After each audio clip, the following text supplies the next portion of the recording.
I found out I wasn't invited to my sister's wedding from a florist receipt my mother left on the kitchen counter. Not a phone call, not a text. A receipt. It was sitting next to the coffee maker on a Tuesday afternoon in late October, and I only noticed it because I was looking for a pen. My mother had stepped outside to get something from her car. I wasn't snooping. I was just standing there in her kitchen, the same kitchen I grew up in, and I looked down. The receipt was from Wren and Wilder Florals. I recognized the name. My mother had mentioned them twice in the past few weeks. How Brenna had found this wonderful florist. How the centerpieces were going to be gorgeous. The total on the receipt was for a deposit. And at the top, it listed the wedding party count, 7 attendants. I was supposed to be one of 6. I stood there and counted again, 7. My mother came back in through the side door, and I watched her eyes go straight to that receipt. She picked it up faster than made sense, folded it, and tucked it into the pocket of her cardigan. She didn't say anything about it. She asked me if I wanted more coffee. I said yes. I sat down, and I started paying attention in a different way. I want to be honest with you about something before I go any further. I did not grow up in a dramatic household. Nobody screamed. Nobody threw things. My parents are not cruel people in the way that shows up in movies. They're church people, neighborhood people. They bring casseroles to funerals and remember everyone's birthdays. My mother volunteers at the library on Saturdays. My father coached Little League for 11 years. But there was always something underneath all that. An accounting system that nobody talked about, but everyone understood. Brenna was the one who got things. I was the one who did things. When my father lost his job at the shipping company in 2003, I was 16. I started waitressing 3 nights a week to help cover groceries. Nobody asked me to, but nobody told me not to either. Brenna was 11. She kept doing ballet. My parents kept paying for her ballet. That was fine. She was young. I understood. What I didn't understand was that the accounting system never got updated. I paid my own tuition at Boise State, took out loans for the rest. Brenna, 8 years later, had her tuition paid in full by my parents. When I asked my mother about it once, not angry, just genuinely confused, she said things were better by then. That was the whole explanation. I sent money home every month from age 24 to 29. Not a lot, but consistent. $200 or $300. My father's back surgery, a car repair, a water heater. I didn't keep a list. I wasn't trying to keep score. I just helped when I was needed, and I was needed fairly often. Brenna never sent money home. This was not held against her. She was still figuring things out. She got a car for her 25th birthday. I got a card and a phone call. I am not saying any of this to make myself sound like a martyr. I'm saying it because you need to understand the shape of my family before I tell you what they did. Because when it happened, my first reaction wasn't shock. It was recognition. I had just never expected them to be this direct about it. Brenna got engaged in March. Her boyfriend Travis is a decent guy, works in commercial real estate, quiet, keeps to himself. The engagement came a little fast maybe, but they seemed happy. My mother called me the same day it happened, crying in the good way. She said they were planning a December wedding. She said Brenna had already started looking at venues. I was happy for her. I called Brenna that evening. We talked for almost 40 minutes. A few weeks later, my mother called to tell me I was going to be a bridesmaid. She said Brenna wanted 6 girls total. Her 2 best friends from college, a friend from her current job, our cousin Yvette, and me. I was 5th on the list, which I noticed, but I didn't say anything about it. Over the following months, I heard about the wedding the way I always heard about things in my family. In pieces, secondhand, usually after decisions were already made. The venue was selected. I heard about it from my aunt, not from Brenna. The dress color was chosen. I heard about it in a group text where I was included, but clearly not part of the conversation that had already happened offline. I bought my bridesmaid dress in August, mauve knee-length from a shop downtown. It cost $240. I kept the receipt.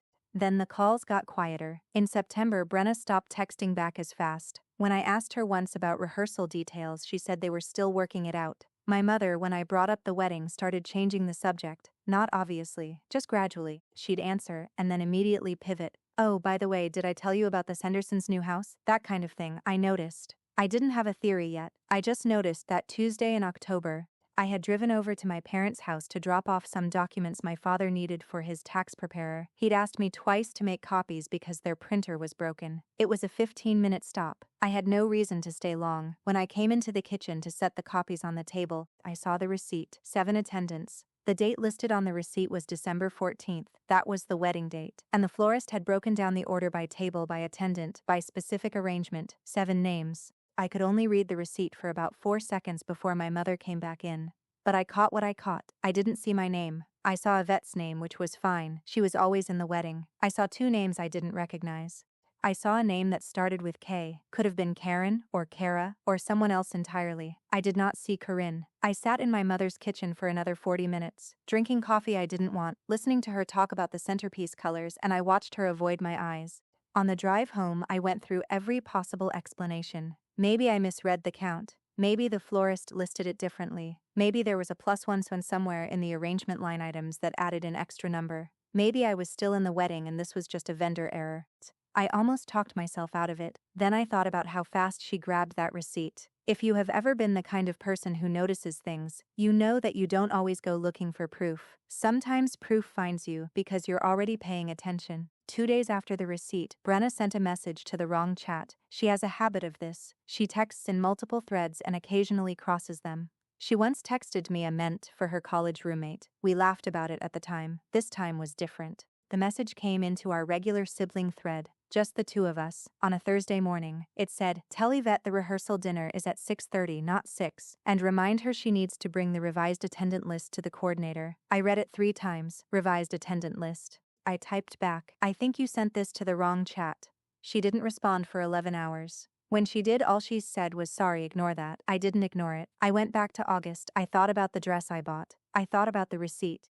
I thought about how the calls had gotten quieter. I thought about revised attendant list, and what exactly had been revised, and when and whether anyone had planned to tell me. If you have ever been the responsible one in a family that only calls when they need something, subscribe. These stories are for people who finally stop carrying everyone else and start asking questions. I have a colleague at work named Deborah. She is 10 years older than me and has been through enough with her own family that she does not sugarcoat things. I told her what I had found, the receipt, the text, and she looked at me the way someone looks at you when they already know where the story goes. She said, "Call the venue." I thought about it for 2 days.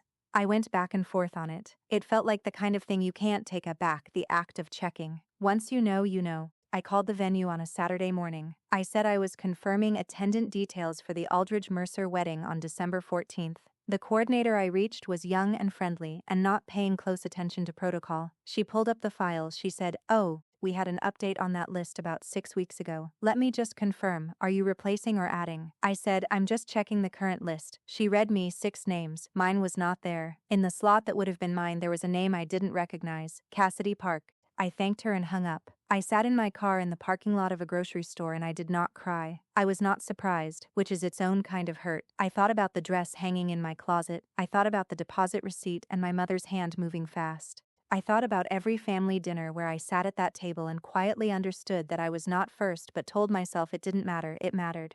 I called my mother that same afternoon. I did not mention the venue. I asked her directly, "Am I still in Brenna's wedding?" She paused. It was about 2 seconds. But it was the kind of pause that carries weight. She said, "We were going to talk to you about that." I said, "Okay, talk to me now." She said Brenna had some concerns about tension. She said that things between Brenna and me had been strained and that Brenna felt it would be better for the energy of the day if, she actually used the phrase, the energy of the day, if the attendant group was people Brenna felt completely comfortable with. I asked her when this decision was made. She said, "A few weeks ago." 6 weeks ago, she had said. The venue coordinator said 6 weeks. I asked why no one had called me. She said, "We were waiting for the right time." I asked who made the decision. She said Brenna did. It's her wedding. I asked if my mother agreed with it. She did not answer that question. She said, "Can we not do this on the phone?" I said, "Sure." And I got off the call. There is a landline at my parents' house. A real one with an answering machine. They've had the same number since 1998. My mother refuses to get rid of it because she says some of her friends from church don't like cell phones. I came over the following Sunday, the week before the wedding, to pick up a pan I'd left there after Thanksgiving the previous year. I was not looking for anything. I had started to settle into the particular kind of sadness that comes when you realize the fight is over before it started. My mother was in the backyard. My father was napping. The answering machine on the kitchen counter had a blinking red light. I don't know why I pressed play. Force of habit, maybe. I used to be the one who checked the messages when I lived there. The message was from a woman named Lindsay at Cascade Events, the wedding coordinator. She said, "Hi, this is Lindsay calling for Paulette. Just confirming receipt of the final updated attendant list, as requested by the bride and her mother, and wanted to let you know the venue has been notified that the 6th slot has been filled. Everything is set for December 14th. Give us a call if anything changes. I stood there for a moment, as requested by the bride and her mother. My mother had coordinated this, not just accepted it, coordinated it. She had called the coordinator, she had told the venue, she had managed every step of my removal, down to confirming the updated list was received. I did not rewind the message. I went outside and told my mother I found the pan, thanked her and left. In my car, I wrote down everything Lindsay said, word for word. I have a good memory for language. It's part of what makes me useful in claims auditing. People say one thing in writing and another thing out loud, and the gap between those two things is usually where the truth lives. I wrote it all down on the back of a grocery receipt in my glove box. The wedding was December 14th. On December 10th, 4 days before, I received a text from my mother that said, "Just so you know, we didn't get you a seat at the ceremony. We thought it might be awkward. You can come to the reception if you want to." 4 days before. She had held this for 6 weeks and sent it 4 days before. I did not respond that day. I thought about what I wanted to say, and I thought about what response would actually accomplish something. I was not going to beg for a seat at a ceremony where I was supposed to be standing at the altar. I was not going to make a scene. I had $240 in a receipt from a dress I was never going to wear, and a voice message on my parents' answering machine that I had memorized, and I was done asking questions that weren't going to get honest answers. I did not go to the wedding. I spent December 14th at home. I made soup. I watched a movie I'd been meaning to watch for 2 months. I folded laundry. None of these things were dramatic. I just got through the day. My aunt called me that evening and said the wedding was beautiful. She did not mention that I wasn't there, which told me she knew why. If you have ever been cut from something your family kept going without you, you know that the silence afterward is its own kind of evidence. Nobody called to check on me after the wedding. Not my parents, not Brenna. My mother texted me a photo of the centerpieces 3 days later, as if we had simply drifted apart over the holidays and she was trying to reconnect. I did not respond. We saw each other at Easter. It was polite. It was the kind of polite that means everyone has agreed not to name the thing in the room. At Easter, I noticed Brenna and Travis talking to my father in the backyard for a long time. My father was nodding. Travis had a folder. I didn't think much of it at the time. Over the summer, my mother started calling more often, not to apologize, to catch up, to ask how I was doing, to mention that the family missed me. It was the kind of warmth that made me careful rather than reassured, because I had been on the other end of my mother's warmth before. She was almost always this warm when she needed something. In September, she called and said, "We'd love to have you over for Sunday dinner, just us. No occasion." I went. The dinner was pot roast and green beans and rolls from the bakery my mother has liked since the 90s. My father was relaxed. Brenna and Travis were there, which I hadn't expected. Travis was quieter than usual. Brenna smiled at me when I came in, the specific smile that means she has rehearsed it. We ate. The conversation stayed on safe things. Travis's new client. A neighbor's tree that had fallen onto the fence. Whether the winters were getting worse. After dinner, my father brought out a folder. He set it on the table in front of me and said, "We wanted to talk to you about something." The folder was from a bank. Inside was a home equity loan application for $47,000. My father's name was on it. My mother's name was on it. There was a cosigner's line at the bottom blank. My father said they needed one more signature to qualify. He said the loan was for a catering business. He said Brenna and Travis were starting it together. Travis had the business contacts, Brenna had the cooking background, and the family wanted to help get it off the ground. He said, "We know things have been tense, but family is family, and we need you on this." He slid the folder toward me.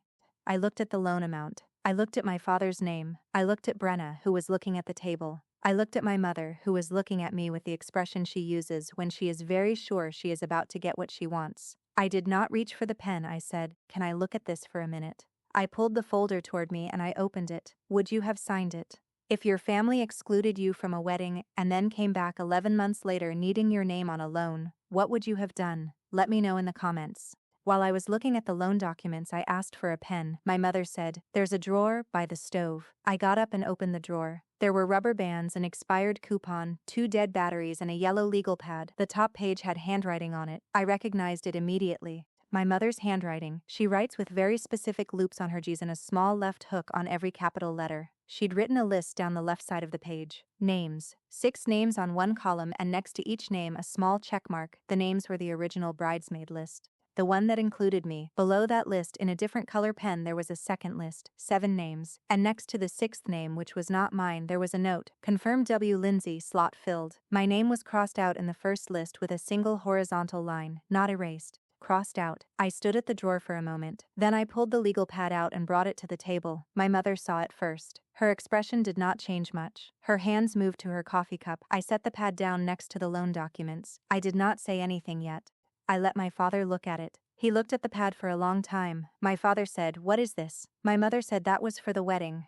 We were just organizing. I said, "Can I show you something else?" I had the voicemail from Lindsay written out on a piece of paper in my purse. I had written it out cleanly, the whole message, word for word, on a regular sheet of paper from my work printer. I had dated it at the top. I set that on the table next to the legal pad. My father read it. He read it twice. He said, "Who is Lindsay?" I said, "The wedding coordinator. She left that message on your answering machine. I heard it when I came to pick up the pan in November." My father looked at my mother. My mother said, "We were protecting the day. We didn't want tensions." He said, "Did you know about this?" She said. Travis and Brenna both agreed. He said her name, just her name, Paulette, and then he didn't say anything else. The room was quiet. Brenna was still looking at the table. Travis looked genuinely confused. He turned to Brenna and said quietly, "Was this your call or her call?"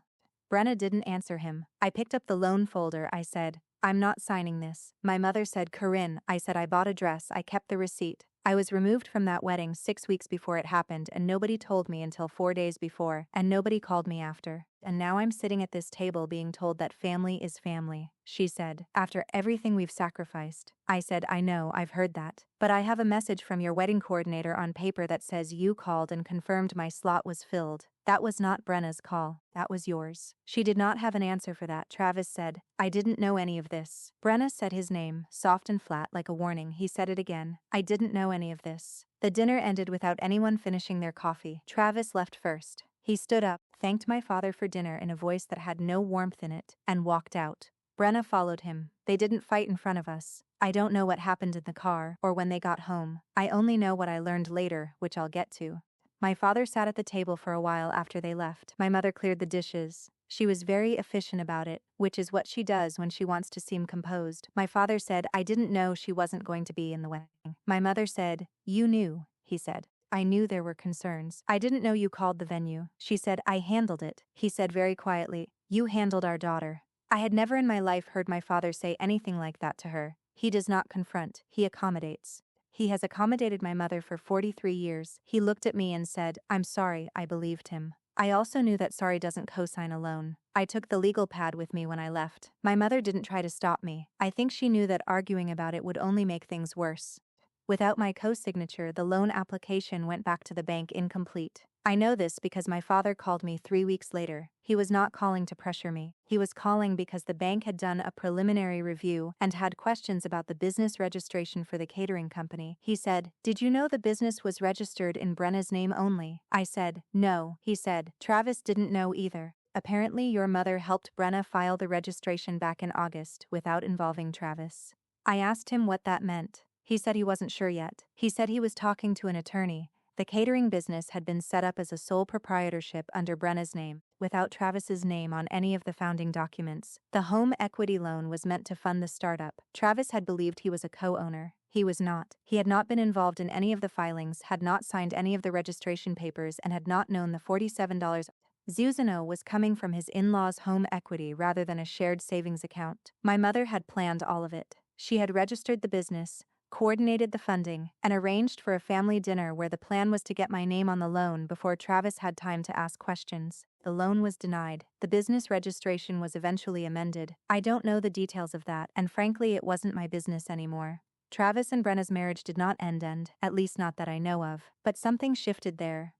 The calls between Brenna and my mother got quieter for a while. That much I could tell. If this story reminded you that your name carries legal weight and anyone asking for your signature deserves a very clear explanation, subscribe. Every family has paperwork you haven't read yet. I still have the dress. It's mauve, knee-length, hanging in the back of my closet. I haven't returned it. The return window closed the same week I found out I wasn't in the wedding, and I didn't notice in time. I've thought about donating it. I keep not doing it. I don't know exactly why. It's not sentimentality. I don't want it. I think I keep it the way you keep a receipt for something you never received, not because you plan to do anything with it, but because the act of throwing it away feels like agreeing that what happened was fine. My relationship with my parents is different now. Not broken, not healed. Different. My father calls me more than he used to. We talk about real things sometimes. He asked me once, about 2 months after that Sunday dinner, if I thought he had failed me when I was young. I didn't answer right away. I said I thought he had trusted my mother's management of things that he should have paid closer attention to. He was quiet for a while and then he said that was fair. My mother and I talk. It is civil. She has not apologized in direct terms. She has said things like, I know the wedding was hard for everyone, and I hope you know we love you. She operates at a remove from the actual thing, which is what she has always done. Brenna and I have not had a real conversation since that Sunday dinner. She texted me on my birthday in February. She said, happy birthday. I said, thank you. That was the whole exchange. I don't think she's a bad person. I think she learned what she learned from watching how our family worked, and she operated inside that system in a way that protected her. The same way I learned to pay my own tuition and send money home and keep receipts. We both learned something. We just learned different things. I've worked in insurance claims auditing for over a decade. The thing people don't understand about fraud, or dishonesty in general, is that it almost always leaves something behind. Not because people are careless. Most of the time they are careful, but decisions get made, communications happen, vendors get called, and documents get filed, and all of those things exist somewhere. My mother planned that wedding exclusion with real precision. She talked to the florist, she called the coordinator, she updated the venue, she crossed my name off a list on a yellow legal pad in her kitchen drawer. She kept the list. That is the part that gets me. Even now, she kept the list. She wrote my name down, crossed it out, noted that the slot was filled, and then put the pad in the kitchen drawer where anyone could find it. People who do things they know are wrong usually keep some version of a record, not to confess, not to be caught. I think they keep it because they believe what they did was justified, and the record is the proof of their justification. They're not hiding it from themselves. They just assume you'll never look. On the drive home from that Sunday dinner in November, I kept thinking about the loan folder, about the blank line at the bottom, about how the whole evening had been arranged. The pot roast, the good rolls, the invitation that arrived weeks in advance, the way my mother had smiled at me across the table while my father pushed the papers toward me. It was the same system, just a different form. When I was 16, I started waitressing because the family needed the money and no one asked me to stop. When I was 24, I started sending checks home because the same logic applied. When I was 31 and my father needed a co-signer for a car loan, I signed it. I signed because it was family, and family is family, and I knew what was expected of me. They had needed my signature before and I had given it. They were operating on the assumption that I would give it again. The difference this time was that I had sat in a venue coordinator's parking lot on a Saturday morning in October and heard a voice tell me my name was gone. I had stood in my parents' kitchen and heard a voicemail that used the words "as requested by the bride and her mother." I had opened a drawer, looking for a pen, and found a yellow pad with my name crossed out in ink. The pen was right there on the table. I just didn't pick it up.